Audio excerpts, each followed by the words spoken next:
We often talk about innovation as a thing, as a technology or as a product or some sort of thing, AI or, VR, AR, all of these technologies. And I don't really see innovation as a thing. I talk about innovation as a process, as a sort of an evolutionary process, often an incremental process, or even a really dull process that moves you gradually from something that's good to something that's better.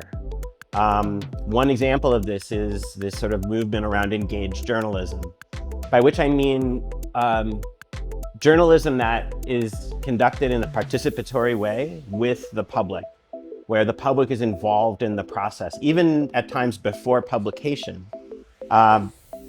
This kind of journalism, rather than thinking of the public as sort of the recipient of journalism, as being sort of almost the driver of journalism, not only does that result in better journalism, it actually results in a completely different relationship between the public and the journalist and the journalism organization, which ultimately makes that journalism organization more sustainable. So to me, that's an example of how innovation can work. So an important piece of the innovation framework, or any innovation framework, is being able to measure success, to understand both what you're trying to achieve, well, initially what you're trying to achieve, and then what metrics can you bring to bear in order to give yourself some certainty that you're actually making progress toward that goal.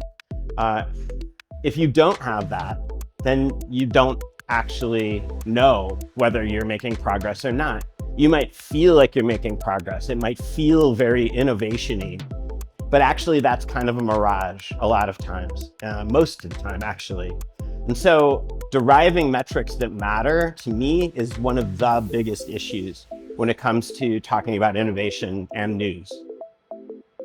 So one of the best examples of bringing metrics into a sort of an innovation framework, or one that I often cite, is the FT, the Financial Times, which launched a membership or a subscription program a long time ago, actually about more than a decade ago. But they were not making the progress that they wanted to toward their ultimate goal of hitting 1 million subscribers in 2023. That was their original goal. And they achieved it. Actually, they achieved it a year early, but only after they actually started measuring their progress in a meaningful way. So they created their own analytics framework, their own set of KPIs that they didn't measure subscriptions or uniques or page views or some of the sort of metrics that we throw around a lot as a sort of a pseudo indicator of success.